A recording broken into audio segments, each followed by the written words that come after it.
kiss for you.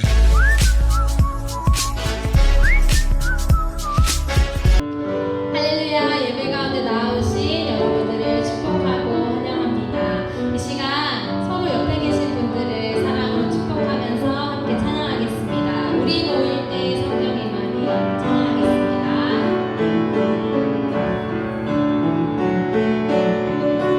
우리 모일 때 주 성령의 말이 우리 모일 때 주 이름 높이리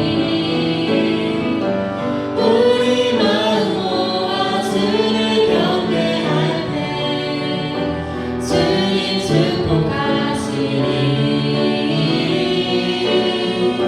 주님 축복하시리 우리 모일 때 주 성령의 말이 우리 모일 때 주 성령의 말이 우리 모일 때 주 이름 높이리 우리 마음 모아 주를 경배할 때 주님 축복하시리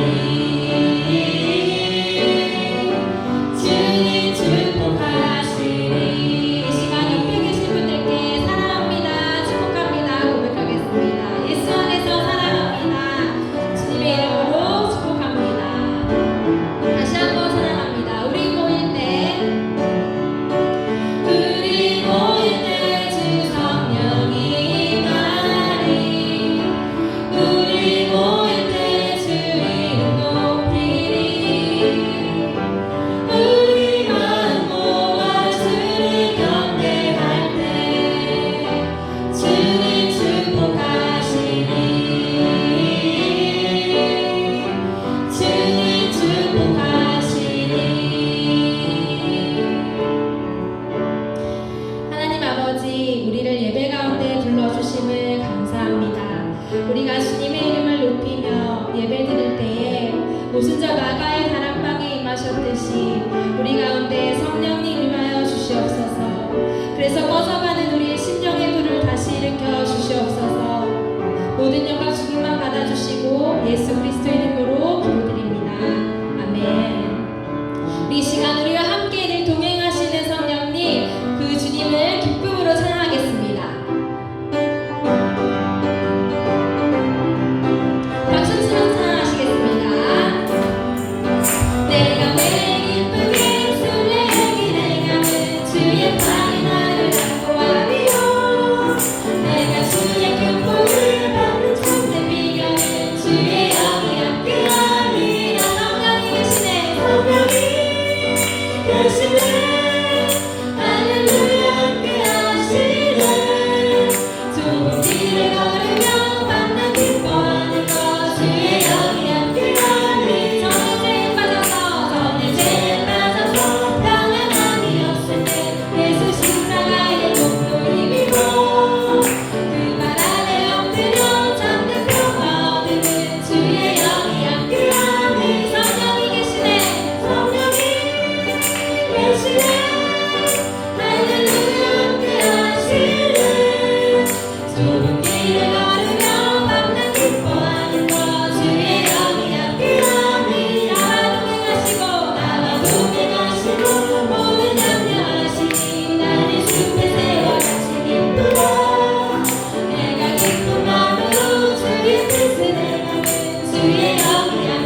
자리에서 일어나셔서 고개 들어 찬양하시겠습니다.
수고하고 무거운 짐진 자들아 다 내게로 오라. 내가 너희를 쉬게 하리라. 나는 마음이 온유하고 겸손하니 나의 멍에를 메고 내게 배우라. 그리하면 너희 마음이 쉼을 얻으리니 이는 내 멍에는 쉽고 내 짐은 가벼움이라 하시니라. 아멘. 우리 인생의 주인 되시는 하나님 아버지, 지난 한 주간도 저희를 사랑하여 주시고 아비가 자식을 아는 것 같이 저희를 사랑으로 품어주시고 바르고 의로운 길로 인도하여 주시는 애 진심으로 감사를 드립니다. 죄로 인해 죽을 수밖에 없는 저희 인생들을 예수님의 십자가 공로로 인하여 보배롭게 변화시켜 주신 우리 주님, 아무런 공로 없이 구원받은 저희가 예수님의 은혜와 사랑을 잊지 아니하고 이제 이렇게 주님 앞에 나와 예배하는 예배의 자리로 나왔습니다. 오직 믿음으로 드리는 우리의 찬양과 경배를 받아 주시옵소서. 예수님의 이름으로 기도드리옵나이다. 아멘. 찬송 14장.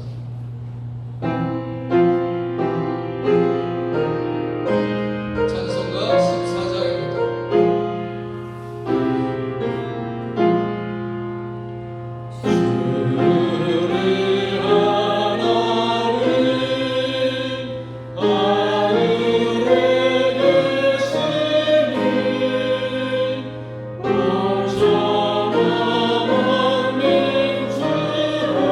주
성경은 18번 시편 31편 교독합니다. 여호와여, 내가 주께 피하오니 나를 영원히 부끄럽게 하지 마시고 주의 공의로 나를 건지소서. 내게 귀를 기울여 속히 건지시고 내게 견고한 바위와 구원하는 산성이 되소서. 주는 나의 반석과 산성이시니 그러므로 주의 이름을 생각하셔서 나를 인도하시고 지도하소서. 그들이 나를 위하여 비밀이 친 그물에서 빼내소서. 주는 나의 산성이시니이다. 내가 나의 영을 주의 손에 부탁하나이다. 진리의 하나님 여호와여, 나를 속량하셨나이다. 내가 허탄한 거짓을 숭상하는 자들을 미워하고 여호와를 의지하나이다. 내가 주의 인자하심을 기뻐하며 즐거워할 것은 주께서 나의 고난을 보시고 환난 중에 있는 내 영혼을 아셨으며 나를 원수의 수중에 가두지 아니하셨고 내 발을 넓은 곳에 세우셨음이니이다. 아멘.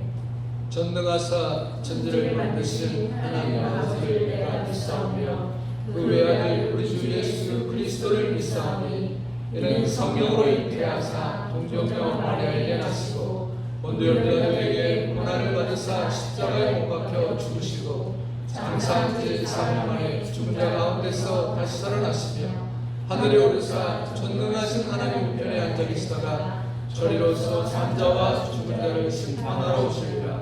성령을 믿사오며 거룩한 교회와 성도가 서로 교통하는 것과 죄를 사하여 주시는 것과 몸이 사는 것과 영원히 사는 것을 믿사옵나이다. 아멘. 네, 다 앉으셔서 찬송가 75장 찬양하겠습니다.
함께 기도드리겠습니다. 할렐루야. 우리를 만드시고 당신의 선하신 뜻대로 다스려 주시는 살아계신 하나님 아버지, 영광과 감사와 찬양을 주님께 드립니다. 오늘도 코로나19로 인하여 각 가정에서 주님의 은혜를 찬송하고 구속의 은혜를 감사하며 주님께 예배를 드립니다. 오직 주님만을 섬기며 영원히 송축하는 주의 자녀들이 되게 하여 주시옵소서. 오늘도 부족한 저희들을 주님께서 사랑하여 주시고 보호하여 주시매 거룩한 성의를 허락하시어서 예배를 드릴 수 있게 하시니 감사드립니다. 이 시간 예배 중에 하나님과 신령한 교제를 갖게 하시고 거짓없는 진실된 믿음을 주셔서 신령과 진정으로 드려지는 예배가 되게 하시옵소서. 아직까지 코로나19가 진정될 기미를 보이지 않는 가운데 여전히 통제된 생활을 한 시간이 3개월여가 되어가고 있습니다. 무덥고 긴 시간으로 인해 더욱더 많은 사람들이 몸도 마음도 지쳐가고 있는 시간인 것 같습니다. 또한 물질적으로나 경제적으로도 힘든 시간들이 되어가고 있는데 하루빨리 이 어려운 시간들이 지나가고 코로나 이전의 시간들로 돌아와 일상의 시간들이 회복됨으로써 그동안 예배당에 모이지 못하고 가정에서 드려졌던 예배 시간들이 하루빨리 회복되어 예배당으로 모이게 하시고 우리들의 예배가 회복될 수 있도록 하여 주시옵소서. 능력의 하나님, 힘들고 어려운 시간일수록 낙심하지 않고 포기하지 않도록 붙들어 주셔서 더욱더 주님 앞에 엎드릴 수 있도록 인도하여 주시옵소서. 오직 여호와를 앙망하는 자는 새 힘을 얻으리니 독수리가 날개 치며 올라감 같을 것이라 하신 주님, 어려운 가운데 있는 모든 성도들에게 용기와 희망, 새 힘을 주시어 주님을 더욱더 따르고 순종하는 믿음을 허락하여 주시옵소서. 우리들의 삶이 여호와의 영광을 위하여 드려질 수 있도록 축복하여 주시옵고 저희가 세상에서 빛과 소금의 역할을 감당하기에 부족함이 없는 성도의 삶이 되게 하여 주시옵소서. 우리들의 연약함으로 인하여 주님의 보혈을 헛되게 하지 않도록 하여 주시옵소서. 교회를 위하여 기도드립니다. 이곳에 하나님의 뜻이 있어 수빅한육교회를 세워주심을 감사드립니다. 이곳에 하나님이 친히 임재하여 주셔서 우리 성도들 모두 교회 안에서 아름다운 교제를 나누고 교회가 더 부흥하고 복음을 전하며 백천만의 비전을 잘 감당할 수 있도록 인도하여 주시옵소서. 이 시간도 예배의 시작입니다. 오늘도 이 시간을 위하여 수고하고 헌신하는 모든 분들을 일일이 기억하여 주시옵시고 주어진 위치에서 말없이 섬기기에 힘쓰고 하나님께 봉사하는 보이지 않는 손길들 위에도 큰 은혜와 복을 허락하여 주시옵소서. 오늘도 단위에 세우신 목사님 영육간의 강건함을 허락하시고 성령의 두루마를 입혀 주셔서 피곤치 않게 하여 주시고 주님의 말씀을 전하실 때 성령과 권능을 부어 주셔서 능력의 말씀이 되게 하여 주시옵소서. 오늘도 우리들의 연약함을 잘 아시는 주님께서 친히 저희들을 주장하여 주셔서 은혜를 내려주실 것을 믿사오며 우리를 죄에서 구원하여 주신 우리 주 예수 그리스도의 이름으로 기도드렸습니다. 아멘.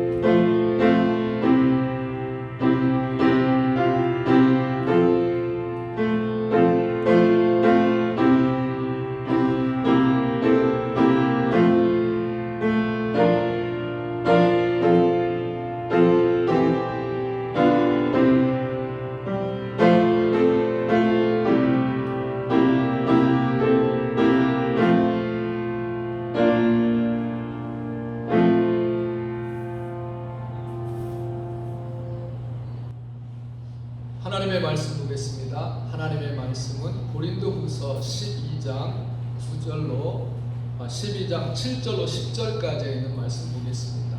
고린도후서 12장 7절로 10절까지 있는 말씀 제가 봉독해 올립니다. 여러 계시를 받은 것이 지극히 크므로 너무 자만하지 않게 하시려고 내 육체의 가시 곧 사탄의 사자를 주셨으니 이는 나를 쳐서 너무 자만하게 하지 않게 하려 하심이라. 이것이 내게서 떠나가게 하기 위하여 내가 3번 주께 간구하였더니 나에게 이르시기를 내 은혜가 네게 족하도다. 이는 내 능력이 약한 데서 온전하여짐이라 하신지라. 그러므로 도리어 크게 기뻐함으로 나의 여러 약한 것들에 대하여 자랑하리니 이는 그리스도의 능력이 내게 머물게 하려 함이라. 그러므로 내가 그리스도를 위하여 약한 것들과 능력과 궁핍과 박해와 분고를 기뻐하노니 이는 내가 약한 그때에 강함이라. 아멘. 이 시간 하나님께 예물 드리겠습니다. 찬송가 348장 1절 드리며 예물 드리겠습니다.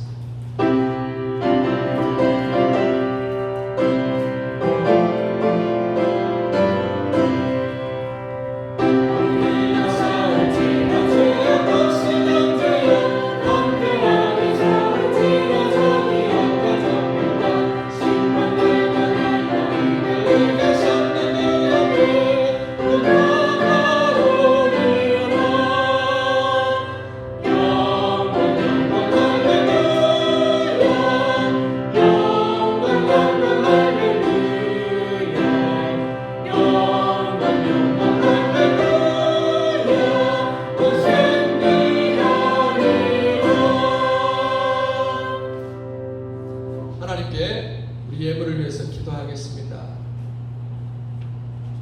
우리 하나님 아버지, 저희에게 일용할 양식을 끊임없이 공급해 주시는 것 참으로 감사드립니다. 오늘도 저희가 주님께 드리는 이 예물을 받아 주시옵소서. 이 예물 주님의 것이오니 저희가 받은 것을 드리는 것뿐입니다.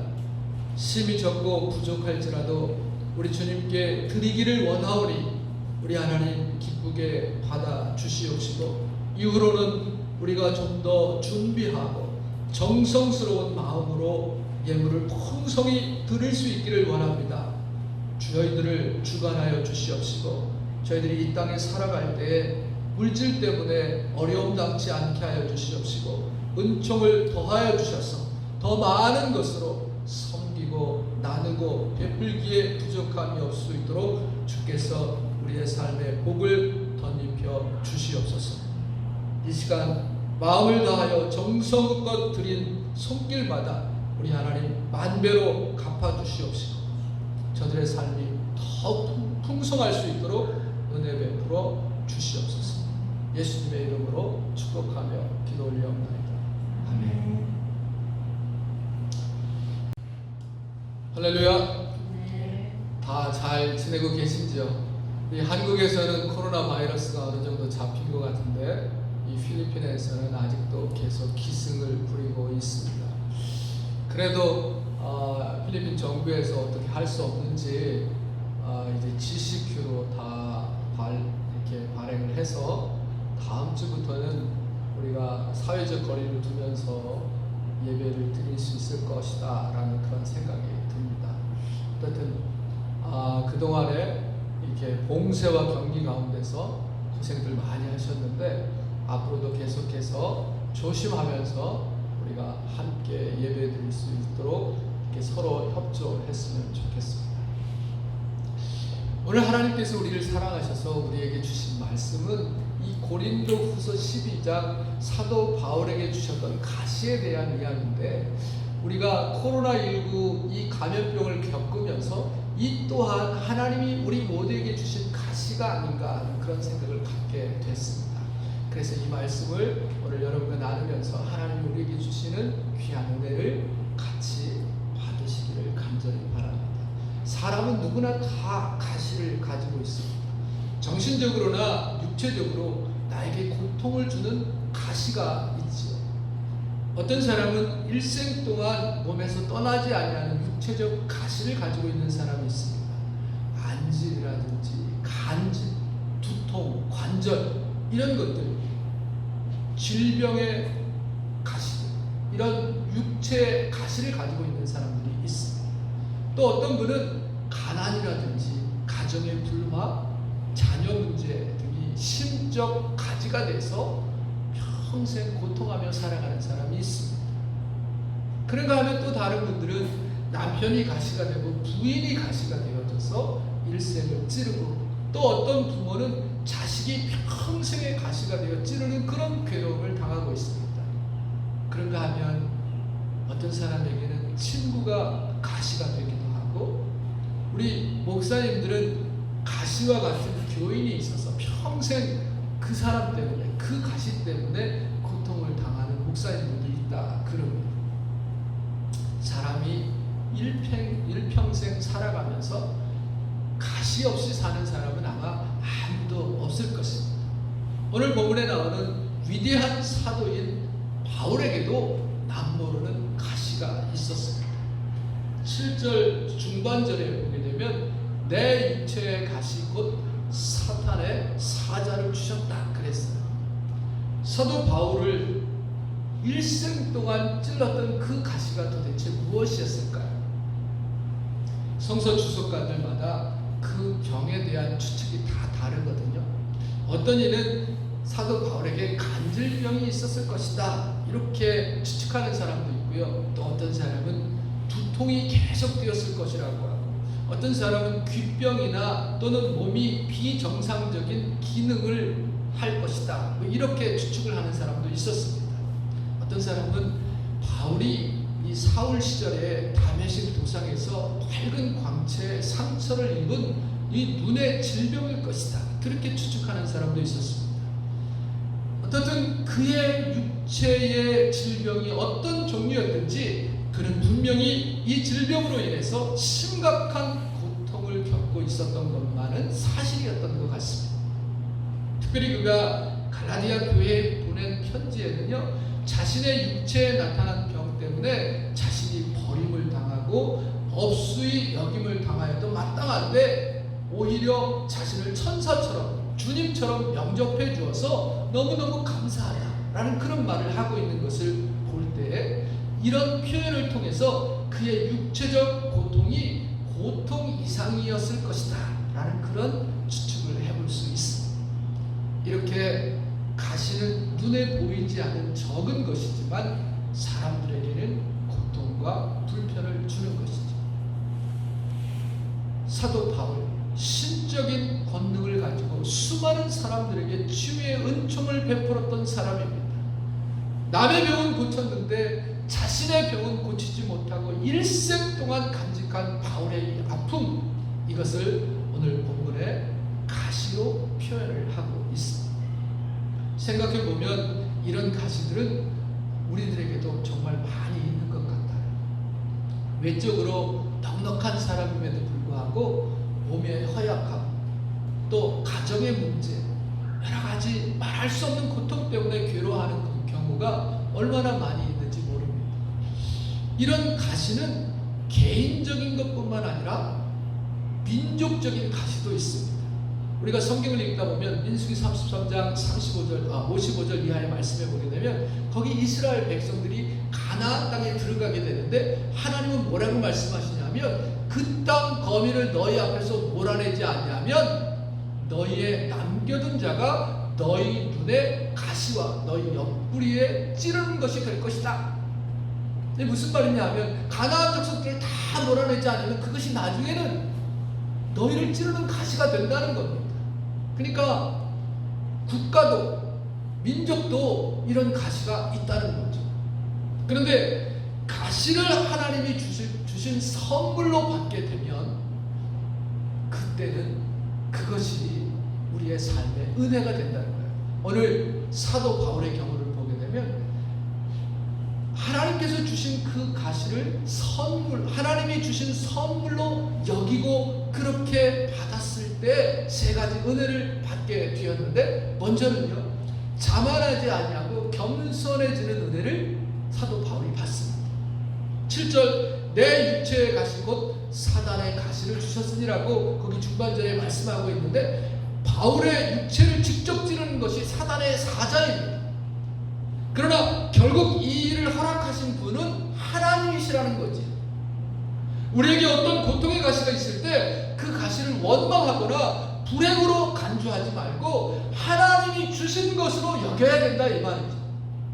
그러니까 우리에게 고통이 휘몰아칠 때 그 고통을 저주로 인생의 큰 불행으로 받지 말고 이 고통도 하나님께서 내게 주시는 시련으로 받으라 이 말입니다. 바울은 표현할 수 없는 육체의 고통이 자신을 찌를 때 이것이 하나님께서 내게 주신 것이다 이렇게 생각했던 것입니다. 그래서 여러분 7절을 통째로 잘 읽어보게 되면 여러 계시를 받은 것이 지극히 크므로 너무 자만하지 않게 하시려고 내 육체에 가시 곧 사단의 사자를 주셨으니 이는 나를 쳐서 너무 자만하지 않게 하려 하심이니라. 너무 자만하지 않게 했다. 이 말은요, 스스로 교만하지 않도록, 다른 말로 이야기하면 겸손하라고 주셨다는 거죠. 사도 바울은요, 하나님의 계시를 받은 것이 너무너무 컸습니다. 우리가 읽지는 않았지만 본문 그 앞에 보게 되면 거기 12장 2절 4절의 말씀을 보면 이 사도 바울이요, 셋째 하늘에 갔다 왔어요. 하늘 위에 하늘에 갔다 왔어요. 거기서 예수님을 보았어요. 신비한 음성을 들었습니다. 자기 입으로 표현할 수 없는 놀라운 하나님의 영광을 보았습니다. 그래서 하나님은 사도 바울이 몸도 건강하고 은혜도 풍성히 받아서 영육간의 완전함으로 아나 부인이 될지도 모르니까 그에게 찌르는 가시를 주어서 그를 겸손하게 만드셨다는 겁니다. 남의 병을 고치면서 자기의 병을 고치지 못하는 인간의 연약함을 사도 바울로 알게 했다는 거죠. 하늘 높은 곳에 올라갔지만 땅에 있는 인간의 연약함을 보게 했던 거예요. 나를 자만하지 않게 했다.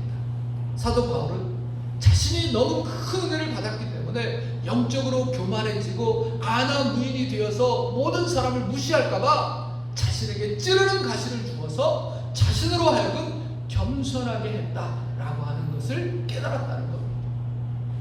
사실 사도 바울은 자아가 너무 강한 사람이었습니다. 믿기 전에는요, 정말 믿음으로는요 흠이 없을 정도, 믿음의 의로는 흠이 없을 정도의 사람이었습니다. 자기 자신에 대해서 정말 자부심을 가진 그런 사람이었습니다.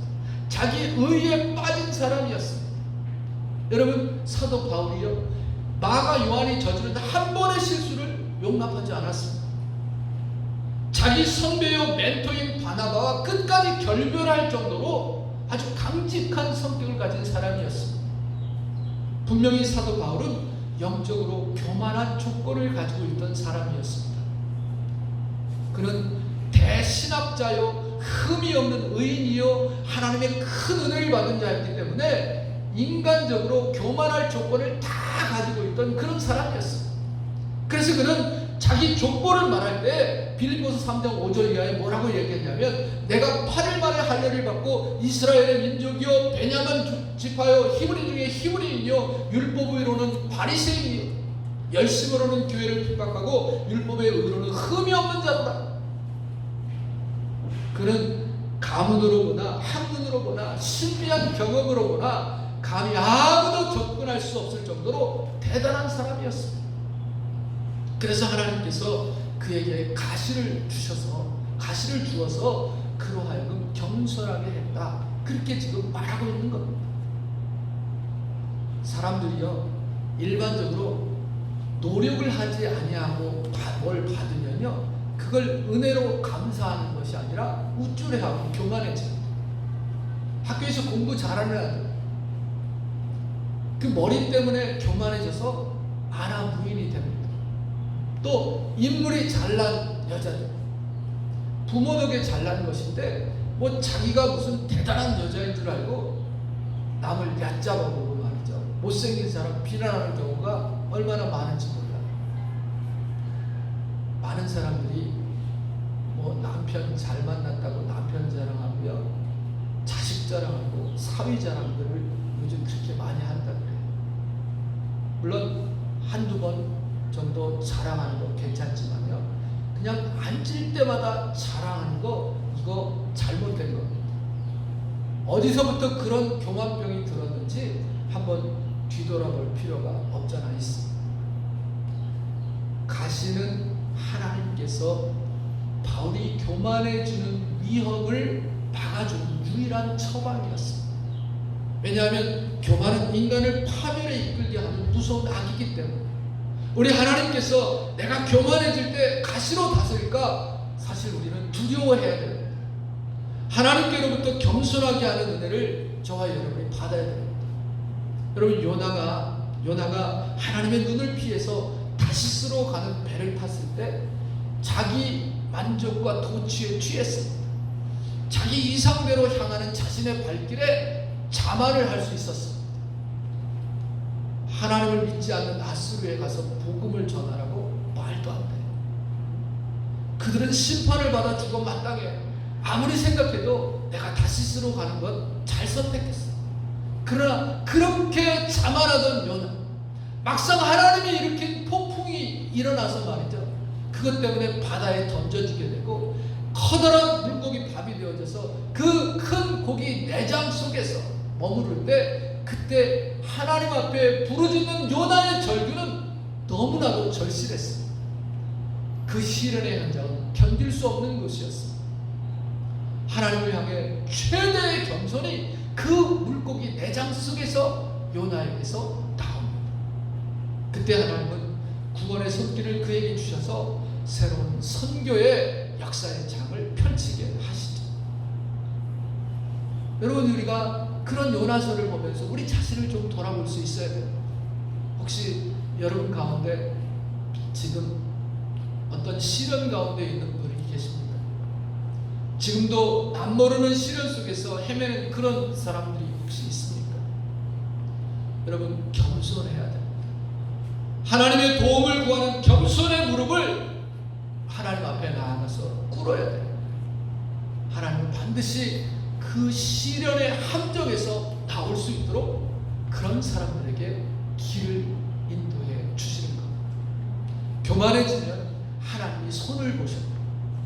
저도 참 교만해서 하나님이 여러 차례 손을 보셨다라는 생각이 듭니다. 뭐 앞으로도 또 손을 보시겠지만, 저도 여러분, 하나님께서 손을 쓰시면 사정을 안 봐주셔야 돼요. 그래서 항상 조심해야 돼요. 두 번째, 우리가 가시를 선물로 받을 때 바울의 경우에 있어서는 가시를 통해서 족한 은혜를 받았습니다. 하나님께서 또 한 번의 큰 은혜를 그에게 약속하셨어요. 8절 말씀입니다. 이것이 내게서 떠나게 하기 위하여 내가 3번 주께 간구하였더니 나에게 이르시기를 내 은혜가 내게 족하다. 은혜를 족하게 주시려고, 자기에게 어떤 가시가 찌를 때 원망하거나 불평하지 아니하고 하나님 앞에 기도할 때 하나님께서 족한 은혜를 주신다고 하는 사실을 바울 사도는 알았습니다. 혹시 어떤 가시가 여러분을 찌르고 있습니까? 그 가시가 찌를 때마다 아프잖아요. 아프면 여러분 그때 아프다고 싫어하고 울고만 앉아있을 것이 아니라 그 아픔을 가지고 하나님 앞에 나아가십시오. 사람을 원망하거나 부모를 원망하거나 형제를 원망하지 말고 하나님께 나아가시기 바랍니다. 하나님께서는 분명히 그 가시를 바꾸어 주시는데, 가시가 찌를 때 하나님의 능력을 입힐 것이고 그 가시를 면류관으로 바꿀 것이고 그 가시가 찌를 때 그의 눈에서 나오는 눈물을 통해서 천국 가는 길이 활짝 열리게 될 것입니다.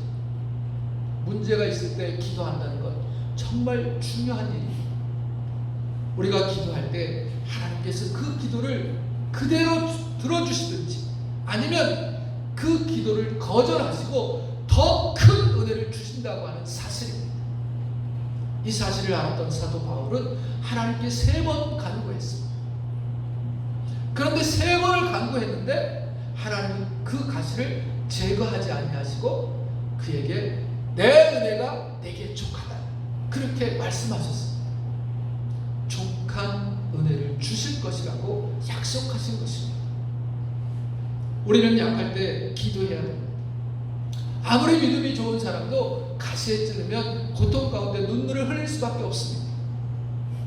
아픔에 탄식을 할 수밖에 없죠. 그때 우리는 하나님 앞에 나가 기도해야 됩니다. 그 기도를 통해서 하나님 크고 오묘한 비밀을 우리에게 이루어 주시는 것입니다. 사도 바울은 이 가시 때문에 약해졌지만 그 약함 때문에 하나님의 은혜가 강하게 온다고 하는 사실을 알았습니다. 그래서 9절 10절의 말씀에 보면 나에게 이르시기를 내 은혜가 내게 족하도다. 이는 내 능력이 약한 데서 온전하여짐이라 하신지라. 이러므로 도리어 크게 기뻐함으로 나의 여러 약한 것들에 대하여 자랑하리니 이는 그리스도의 능력으로 내게 머물게 하려 함이라. 그러므로 내가 그리스도를 위하여 약한 것들과 능력과 궁핍과 박해와 곤고를 기뻐하노니 이는 내가 약한 그때에 강함이라. 우리가 자기 자신을 살펴볼 때 어떤 약함 때문에 혹 좌절하고 탄식합니까? 여러분, 어떤 상처 때문에 아파하고 또 어떤 이 약점 때문에 부끄러워하십니까? 그것을 하나님 앞에 가지고 나아가시기 바랍니다. 혼자 가지고 있는 한 평생 그것은 우리의 약점이 됩니다. 우리가 혼자 괴로워하고 있는 한 평생 그것은 우리에게 상처가 됩니다. 내가 혼자 가지고 있는 한 아무도 치료하지 않는 아픔으로 남을 수밖에 없습니다. 그러나 그 아픔을 가지고 우리가 하나님께 나아갈 때 우리 하나님께서는 그것을 통해서 더 큰 은혜를 주실 줄로 믿습니다. 유명한 워치만니 목사님이 계십니다. 중국의 대성서학자고 순교자입니다. 이분이 너무너무 큰 은혜를 받은 그런 이야기가 있습니다. 이분에게 병이 있었습니다. 그래서 이분이 하나님 앞에 나아가 간절히 금식하며 철회하며 기도했습니다. 하나님, 이 병이 저를 너무 아프게 합니다. 고통스럽습니다. 하나님, 이 병을 고쳐주시옵소서. 근데 그 병이 떠나지가 않는 거예요. 고쳐지질 않는 겁니다. 하나님이 고쳐주시질 않아요. 너무너무 고통 중에 기도하던 어느 날 잠이 들었는데 꿈을 꿨습니다. 꿈속에서 배를 타고 양자강을 건너가는데 바위돌이 앞에 탁 걸려 있어서 갈 수가 없는 거예요. 그래서 배가 지나갈 수가 없는 거예요. 그래서 이 목사님이 그 배 위에서 무릎을 꿇고 하나님 앞에 기도합니다. 하나님, 이 바위돌을 좀 옮겨주시옵소서. 그래야 이 배가 지나갈 수가 있습니다. 그때 하나님께서 이 목사님에게 이런 질문을 하십니다. 지만이야, 이 바위돌을 옮겨주랴? 아니면 강물을 넘쳐서 넘어가게 해주랴? 이 목사님이, 주님, 강물이 넘쳐서 넘어가는 것이 훨씬 더 편합니다. 강물이 넘쳐서 그 바위돌을 위로 지나가고 그리고 꿈을 깼습니다. 이 목사님이 무릎을 꿇고 잠잠히 하나님 앞에 기도했습니다. 주님, 내 속에 있는 바위돌과 같은 가시를 빼주지 않아도 되겠습니다. 다만 은혜로 넘치게 하여 주시옵소서. 하나님께서 은혜를 넘치게 주시면 분명히 내게 있는 환난이나 역경이나 권고나 어떤 시련도 능히 넘어갈 수 있을 줄 믿습니다. 주여, 이 종에게 은혜를 부어 주시옵소서. 그렇게 기도하고 이 목사님은 평생 그 은혜로 위대한 하나님의 종으로 살다가 순교하셨다는 겁니다.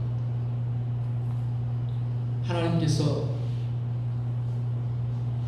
그것을 제거해 주시면 좋지만 제거해 주지 않았을 때는 더 큰 은혜를 받아서 그리스도의 온전함으로 충만해져야 된다는 거죠. 인류 역사에 위대한 인물들이 너무나도 많이 있습니다. 우리 신앙에도 위대한 사람들이 너무나도 많이 있습니다. 언젠가도 말씀드렸습니다만 영국의 요한 웨슬레, 훌륭한 어머니의 신앙으로 자라난 위대한 하나님의 사람이었죠. 근데 이 사람이 부인은 자기 어머니와 정반대되는 아주 거칠고 사나운 여자를 만났습니다. 얼마나 사나운지 옆에 있는 사람이 보기 아주 그냥 민망할 정도라는 거예요. 맨날 바가지를 긁고 심지어는 남편을 때리기까지 했다는 거예요. 요한 웨슬레에게 있어서 그 부인은 가시였습니다. 그런데 그는 이 가시 같은 부인의 찌르는 그 아픔을 통하여 온유한 사람이 되었다는 겁니다. 그는 부인 때문에 집안에 있을 수가 없어서 밖으로 나가서 복음을 전하기 시작했습니다. 그래서 평생 42,000번의 설교를 했는데 매일 말을 타고 50마일, 60마일을 다니면서 하루에 3번씩 설교를 했다는 겁니다. 요한 웨슬레는 80세까지 영국을 복음하는 위대한 지도자가 되었습니다. 가시 같은 부인을 만났지만 그것을 은혜로 바꾸어서 결국은 대전도자가 됐던 겁니다. 인생을 살아가면서 어떤 가시가 있을 때 가시의 능력으로 하나님께 나아가야 돼요. 하나님께 가까이 가야 되는 겁니다. 그런가 하면 18세기 영국의 존 하워드라고 하는 사회사업가가 있었습니다. 그는 사랑하는 아내를 젊은 날에 잃었습니다. 그리고 하나밖에 없는 외아들은 불량배가 되어서 감옥을 이웃집 드나듯이 계속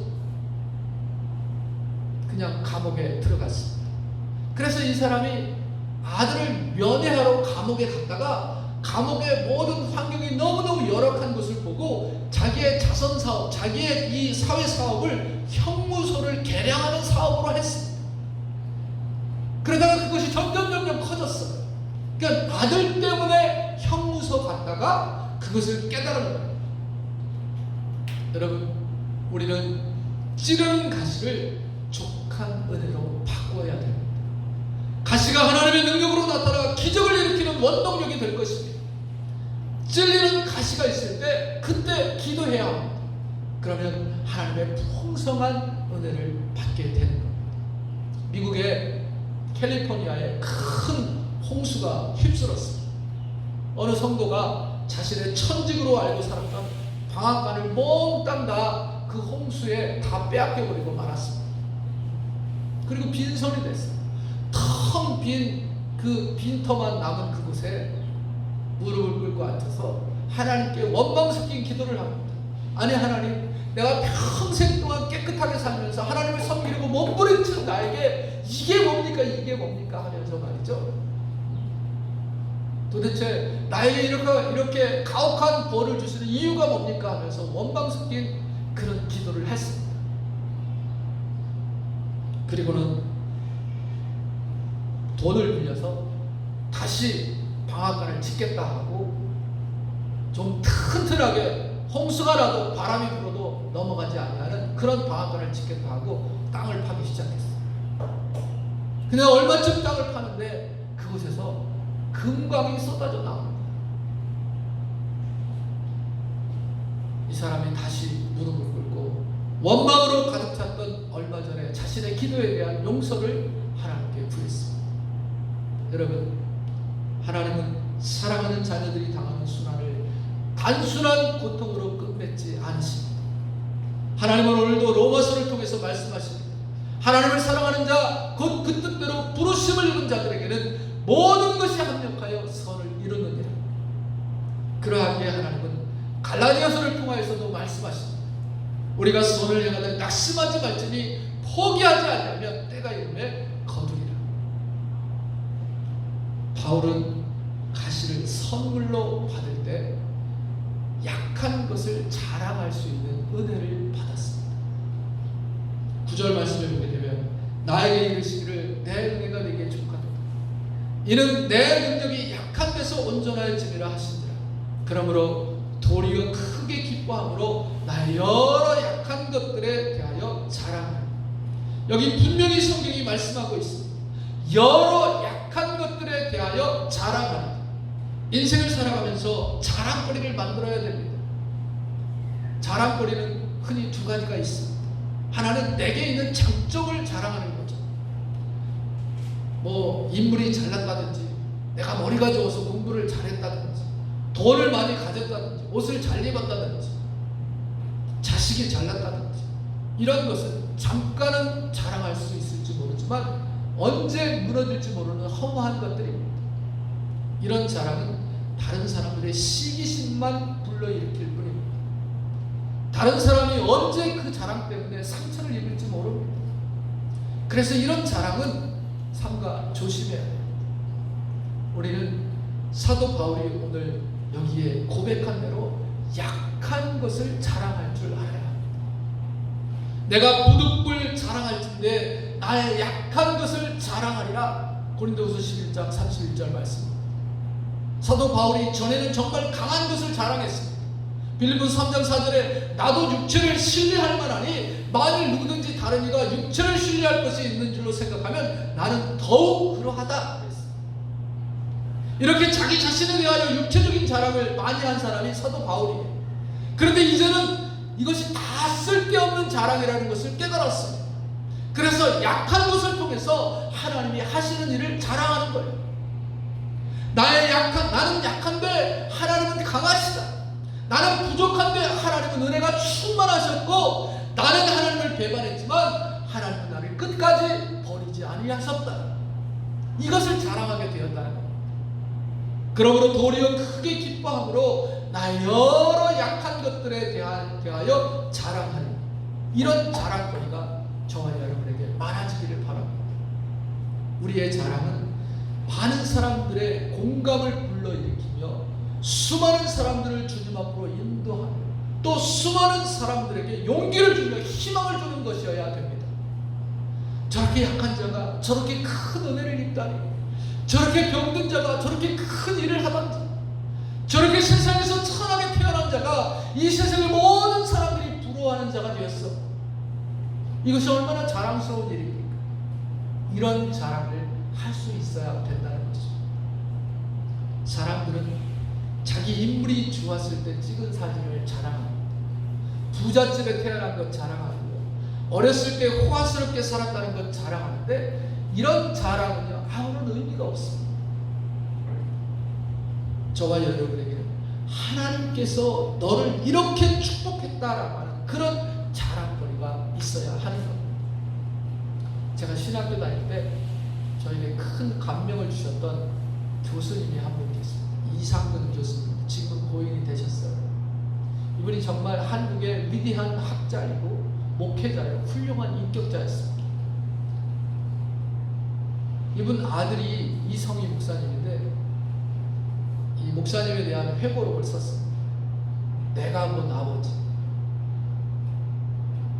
이 이상근 목사님이 16살 때 발에 병이 났어요. 원인 모르게 발에 병이 났어요. 고름이 막 차고 넘치는 거예요. 걷지를 못했어요. 그래서 대구 달성공원 느티나무 아래에서 말이죠, 40일 동안 작정 기도를 했어요. 이 병이 좀 낫게 해달라.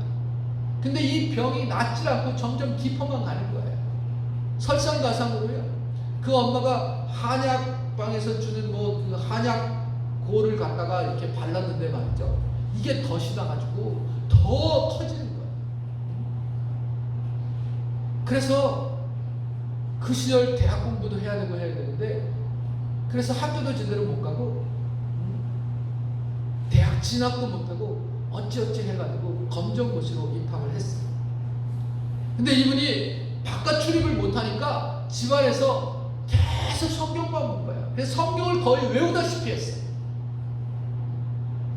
그때 방 안에서 3년 동안 열심히 성경만 읽었던 것이 후에 성서 대학자가 되게 했던 거죠. 60년 동안 그 발 때문에 이 목사님이 고생을 했습니다. 근데 1993년 그분이 은퇴하면서 한 외과 의사의 권유로 수술을 받았어요.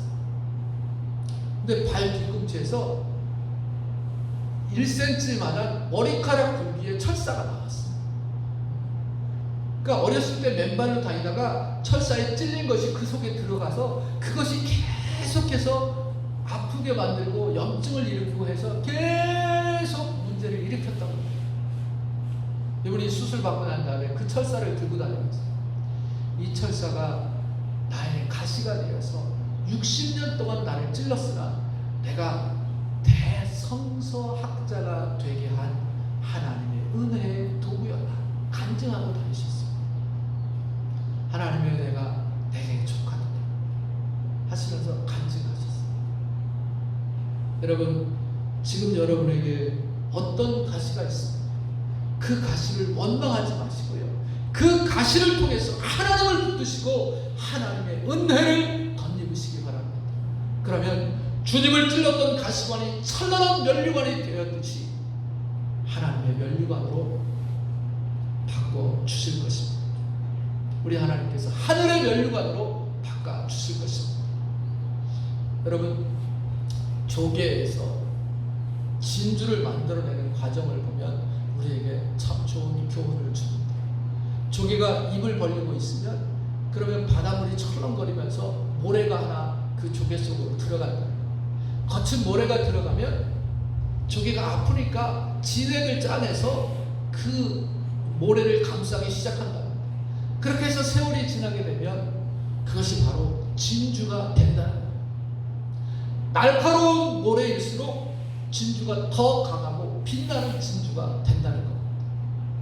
우리가 인생을 살아감에 있어서 어떤 시련의 모래알이 나를 괴롭히고 찌를 때면 전능하신 주님의 능력을 힘입어서 은혜로 감싸고 또 감싸서 내 생을 진주처럼 영롱한 빛나는 생애로 만드시길 주의 이름으로 축원합니다. 기도합니다. 하나님 아버지 감사합니다. 오늘도 우리를 사랑하셔서 이 귀한 하나님의 말씀을 주셨는데 저희들이 가슴에 잘 새기게 하여 주시옵시고 이 말씀대로 지금 비록 코로나19와 같은 가시가 우리에게 있고 경제적인 어려움의 가시가 있고 또 가정의 문제가 있고 또 여러 가지 가시가 우리에게 있다 할지라도 그 가시를 하나님이 내게 주신 선물로 받고 그 가시를 통해서 하나님이 주신 그 은혜를 다 받아 누리는 저희들이 되어줄 수 있도록 주께서 역사하시고 도와주시옵소서. 예수님의 이름으로 기도 올려나이다. 아멘. 우리 다 일어나셔서 찬송가 348장 2절 3절 읽으시고 축도함으로 예배 마치겠습니다.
지금은 우리 주 예수 그리스도의 은혜와 우리 하나님 아버지의 무한하신 사랑하심과 성령님의 감화 감동 위로 교통 축복하심 오늘 하나님의 말씀 듣고 마음속에 다짐하는 성도들 머리머리 위에와 저들의 가정과 일터 위에 이 나라와 이 민족 내 살아가는 조국의 세계 선교 위에 영원토록 함께 계실지어다.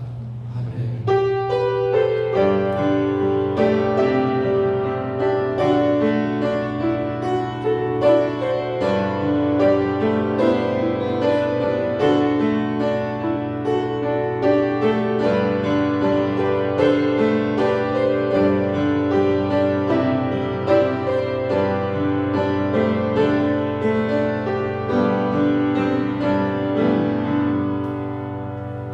자, 우리 예배를 받으신 하나님께 영광의 박수 올려드립니다.